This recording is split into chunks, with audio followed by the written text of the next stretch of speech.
आज हमने बनाया एक ऐसा घोंसला जिसे आप खा भी सकते हो। जी हाँ, मेरी बात पे यकीन नहीं होता ना, पर ऐसा है। और सिर्फ इतना ही नहीं, हमने बनाई गुड़ की चिक्की, लेकिन एक बहुत ही अलग ट्विस्ट के साथ। आज मैं बनाने वाली हूँ देसी चॉकलेट। अब आप सोचोगे देसी चॉकलेट क्या होती है?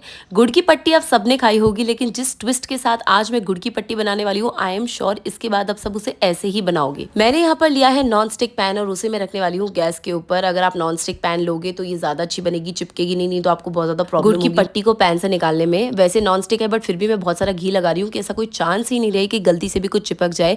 मैंने इसके अंदर डाल दिया है बहुत सारा गुड़। ऑफकोर्स गुड़ की पट्टी है तो गुड़ तो जाएगा ही, लेकिन ट्विस्ट का आप वेट करना, एक अलग सा ट्विस्ट आने वाला है जिससे आपकी गुड़ की पट्टी जो है नेक्स्ट लेवल पे पहुंच जाएगी। अब बीच में हमारी एक तो गैस बंद होगी, हमें पता चला कि हमारी गैस खत्म हो चुकी है। गैस खत्म हो गई पता चला तो हमने फटाफट से सोसाइटी मैनेजर को कॉल किया और उन्होंने हमें बोला कि 5 मिनट में आपकी गैस वापस आ जाएगी, जिसका भरोसा मुझे बिल्कुल नहीं था। लेकिन गाइस सच में इस बार 5 मिनट में हमारी गैस वापस आ गई थी। पता नहीं मुझसे क्यों नहीं जल रही थी, मेरी बहन ने एक बार में जला दी।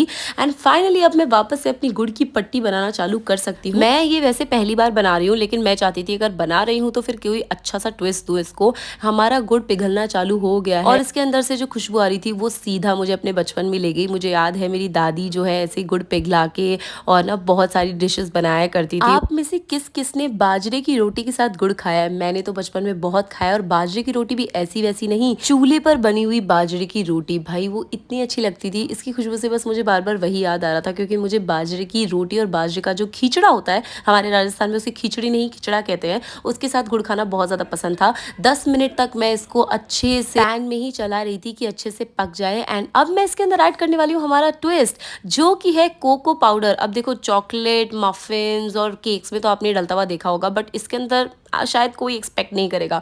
तो मैंने सोचा क्यों ना ये एक्सपेरिमेंट किया जाए। अभी फिलहाल मुझे भी नहीं पता कि मैं इसको अच्छा बना पाऊंगी या नहीं, कि सही बनेगा या नहीं, पका है या नहीं। इसको पता लगाने का है एक तरीका, आप इसको नॉर्मल पानी में डाल के और जब देखोगे यानी इसकी जो कंसिस्टेंसी है वो थोड़ी सी गीली गीली होनी चाहिए, मतलब इसका शेप आना चाहिए। हमारा शेप नहीं आ रहा था, वो इंस्टेंटली ठंडा हो जा रहा था, तो मैंने इसको थोड़ा सा और पकाया।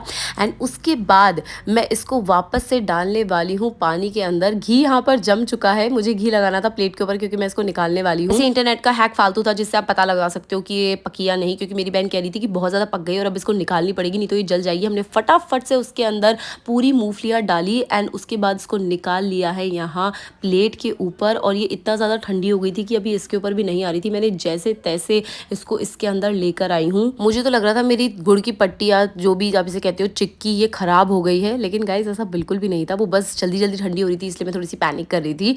ये एकदम सही निकल कर आई है। मैं ज़्यादा फैला भी नहीं पाई क्योंकि ठंडी हो गई थी, बट इसमें से जो तार निकल रहे बड़ी ब्यूटीफुल लग रहे हैं और मैं बहुत खुश हूँ इसके साथ कि ये कैसी टेस्ट करने वाली है। जब तक पट्टी ठंडी हो रही थी तब तक मेरी बहन को पता नहीं कहाँ से एक बड़ा ही ब्रिलियंट आइडिया आया और उसने डिसाइड किया कि वो शुगर का नेस्ट बनाएगी। अब आप सोचोगे ये क्या होता है, आप देखते जाओ। इसने बस एक कटोरी के ऊपर घी लगाया है, उसके बाद ही जो स्टिकी सी शुगर आपको दिख रही है, आप देख रहे हो ये कैसे इसके लंबे लंबे से तार बन रहे हैं, इन्हीं से ये नेस्ट बनाने वाली है ना। आप सोचोगे यार नेस्ट क्या होता है, बट ये एक्चुअली में एक चिड़िया का घोंसला बन जाएगा। मैं खुद भी सोच में पड़ गई कि क्या करिए। इसने बस इस कटोरी के आसपास ये जो शुगर थी जो लंबे लंबे तार में हो रही थी, इसको घुमाया और ये घुमाती गई इतनी सुंदर लग रही थी इस वक्त ये। एंड आप देखना इस कटोरी में से जैसे इसे निकालेगी तो ये घोंसले जैसी लगेगी। गाइस कैन यू बिलीव, ये एक एडिबल घोंसला है जो हमने बनाया है। मैं बहुत ही ज़्यादा एक्साइटेड हो गई थी। एंड अभी हमारी जो चिक्की है इसको हम 2 मिनट छोड़ देंगे। एंड अब बारी है ट्राई करने की, देखते हैं हमारी चॉकलेट वाली चिक्की कितना काम की। एंड गाइस ये तो सच में बहुत ज़्यादा यमी बनी थी।